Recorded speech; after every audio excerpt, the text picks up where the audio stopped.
Salut à toi, pensée du jour numéro 127. Les vélos électriques, les e-bikes, est-ce que c'est une bonne chose ou pas?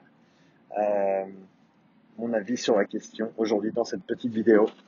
Alors je dois dire que pendant assez longtemps, j'aimais pas trop l'idée d'un vélo électrique, d'un vélo qui va avoir énormément d'assistance et nous aider.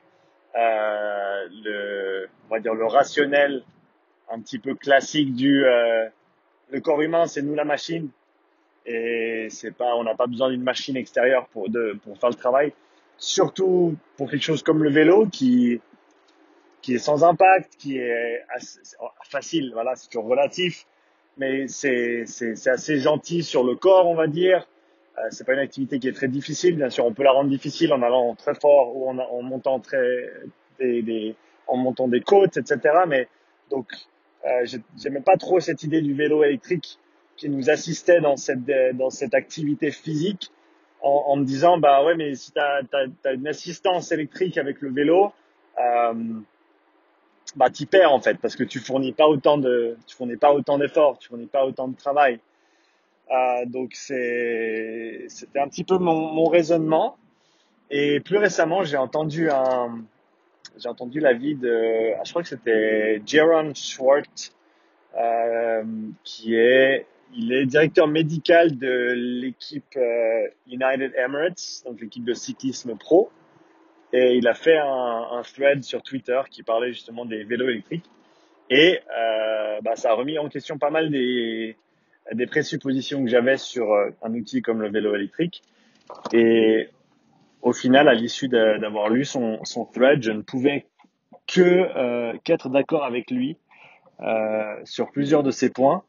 Et je pense le point principal pour moi qui ressort, c'est simplement que si le fait d'avoir une assistance électrique, ça va faire la différence pour quelqu'un entre faire du vélo et pas faire de vélo, et ben déjà là, c'est positif. Déjà là, c'est positif. Et j'ai eu l'opportunité hier de sortir avec une de mes clientes qui a deux vélos électriques. Enfin, ils ont deux vélos électriques et j'en ai emprunté un et elle a utilisé l'autre. Des e-bikes des très très bons e-bikes d'ailleurs. Je crois qu'ils ont même pas pu les acheter ici, ils ont dû les faire venir d'Allemagne. Donc, on va dire que j'ai eu ma première expérience de e-biking avec un peu la Rolls du e-bike. Donc, j'ai eu de la chance là-dessus. Je vais pas me plaindre. On a fait un joli tour en 1 heure. Et bien sûr, voilà, on a fait plus que ce qu'on aurait pu faire en 1 heure sans l'assistance. On est en général resté bas sur le niveau d'assistance. C'est le vélos qui sont assez lourds quand même si si on les utilise sans assistance du tout. Moi, je suis resté sur le niveau 1. Il y avait 3 niveaux. J'essaierai la prochaine fois sans assistance du tout. Bon, je m'étais fait une séance de vélo l'heure avant, donc mon vélo était fait. Mais voilà, ça m'a fait une petite balade. Et honnêtement, j'ai trouvé génial, j'ai trouvé super agréable. Il y a donc une assistance quand tu mets le pied sur la pédale. Donc en gros, ça amplifie simplement ton intention à toi. Et je sais pas si tous les vélos électriques sont comme ça, mais en gros, si tu pédales pas, bah il y a pas d'assistance. Si tu pédales un petit peu, il y a un petit peu d'assistance. Et si tu pédales fort, si tu appuies fort sur la pédale, tu as plus d'assistance. Et après, tu as ces 3 niveaux d'assistance où tu peux soit c'est vraiment tu sens juste un tout petit peu, soit c'est vraiment tu sens que ça commence à te pousser dès le moment où tu mets le pied sur la pédale. Euh, donc voilà, selon les pentes qu'on va monter, etc., ça peut être intéressant. Ça peut être super intéressant aussi d'un point de vue possibilité. La possibilité d'aller beaucoup plus loin avec un vélo électrique. En une journée, par exemple, si tu fais une sortie en montagne, je pense que tu peux vraiment voir des choses qui sont absolument magnifiques, voir des endroits, des paysages auxquels tu aurais difficilement pu accéder avec un vélo normal. Et en tout cas, au niveau coût de l'effort aussi, voilà, peut-être la plupart des gens n'auraient pas pu se déplacer dans ces coins-là. Alors, j'entends l'argument de oui, mais tu vois, faut mériter d'aller voir ces coins-là, etc. Oui, certes, c'est un point de vue. Je sais pas s'il tient de la validité ou pas. Je pense honnêtement que si ces vélos électriques, c'est une opportunité pour que plus de gens sortent, pour que plus de gens soient actifs, pour que plus de gens passent du temps dans la montagne, honnêtement, c'est super. Parce que parce que oui, il y a des degrés quand on parle de qualité d'activité physique, de ça c'est mieux, de ça c'est moins bien.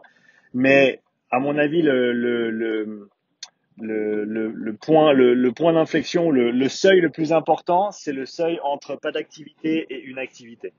C'est vraiment celui-là qui est le plus important.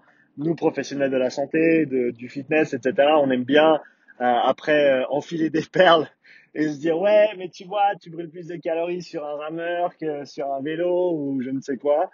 En fin de compte, si une personne va faire quelque chose d'une activité physique, ce sera toujours infiniment mieux que s'ils font rien.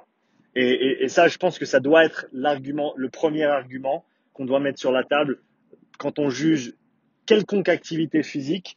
Euh, et donc au niveau risque-bénéfice, et pour la grande majorité, pour l'écrasante majorité des activités physiques, le risque coût-bénéfice ou risque-bénéfice va être euh, extrêmement lourd ou on va dire fort en direction des bénéfices de l'activité physique, euh, vu que les risques en général des différentes activités physiques sont quasiment nuls, voire à zéro.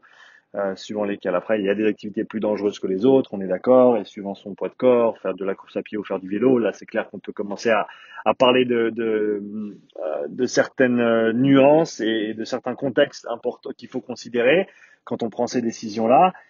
Mais voilà, de manière générale, une activité est mieux que pas d'activité du tout. Et si le e-bike est la solution pour certains à passer ce seuil, à mon avis, c'est extrêmement positif. Donc, voilà mon point de vue sur l'e-bike. Ça cartonne. C'est vraiment cool en plus. Honnêtement, c'est vraiment sympa. J'ai vraiment aimé la sortie, la balade. Un bon bol d'air frais, du soleil, des beaux paysages et un petit peu d'activité en même temps. Donc voilà. Question pour toi. Qu'est-ce que toi tu penses du e-bike? Est-ce que tu en as déjà essayé un de vélo électrique? Et le cas échéant, qu'est-ce que tu en penses et pourquoi? Pourquoi? Toujours la question la plus importante. Laisse-moi un petit like si tu as apprécié la vidéo, si tu as apprécié le partage. Laisse-moi ton commentaire aussi en me disant ce que toi tu penses du e-bike, du vélo électrique de manière générale. Et je me réjouis de te voir dans la prochaine pensée du jour. Allez, ciao!